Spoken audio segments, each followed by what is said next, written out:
15세기는 조선 사회의 신분 구조가 새롭게 재편되던 시기였다. 양인층이 확대되면서 동시에 지배층 내에서도 계층 분화가 활발하게 진행되었다.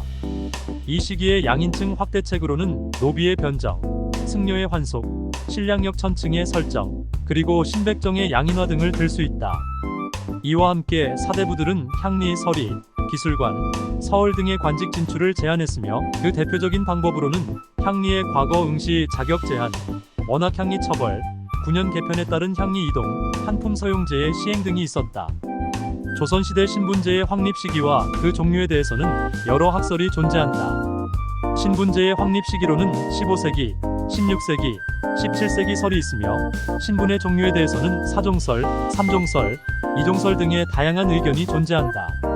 양반은 본래 문반과 무반을 통칭하는 명칭이었으나 후에 지배계층인 사족을 의미하는 말로 변화했다.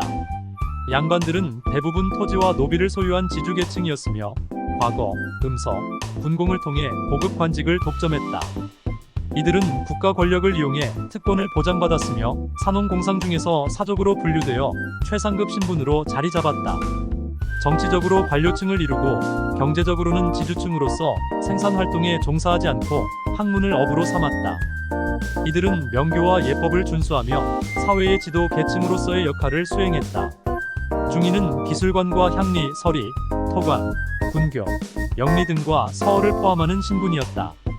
중인은 넓은 의미로는 양반과 상민 사이의 중간 신분을 의미했으며 좁은 의미로는 기술관을 지칭했다. 15세기부터 형성된 중인 계층은 조선 중기에 이르러 독립적인 신분층으로 자리 잡았다. 이들은 직역을 세습하고 신분 내에서 혼인하며 관청 가까이 거주했다. 양반들로부터 멸시받았지만 행정 실무를 담당하며 나름의 영향력을 행사했다. 특히 서리는 행정 실무를 장악하고 있어 권력 구조에 상당한 영향력을 미쳤으며 이로 인해 양반 관료의 유모라는 속담도 생겨났다. 상민은 주로 농업, 공업, 상업에 종사하던 평민층으로 납세, 군역, 요역을 담당하는 계층이었다. 이들은 원칙적으로 출세의 기회가 있었지만 교육 기회가 거의 없었기 때문에 관직에 오르기는 힘들었다. 상민 중에는 천역을 담당하는 신량역천 계층도 존재했으며 양인 신분으로서 천역에 종사하는 경우도 있었다. 조선시대의 천인은 노비뿐만 아니라 백정, 광대, 사당, 무격, 창기, 악공 등 다양한 계층을 포함했다.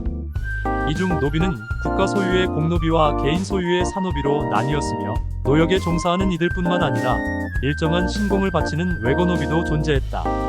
노비는 매매나 상속의 대상이 되었고 부모 중 한쪽이 노비일 경우 자녀 역시 노비가 되었다.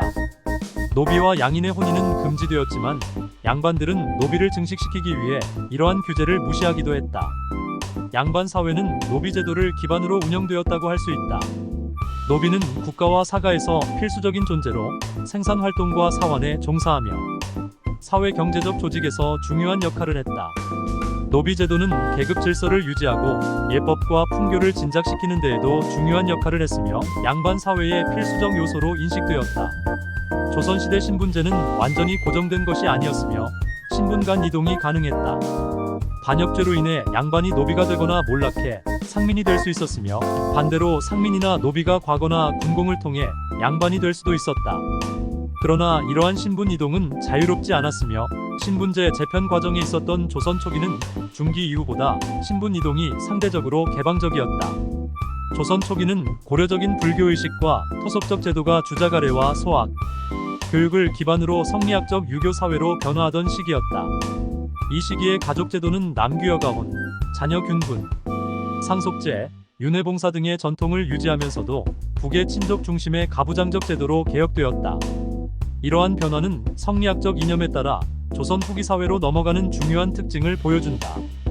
조선 초기의 가족제도는 상례와 제례의 절차에서도 변화를 겪었다. 15세기까지는 불교의식에 기반한 상례가 주류를 이루었으나 성종 이후 유교적 절차가 점차 자리 잡았다.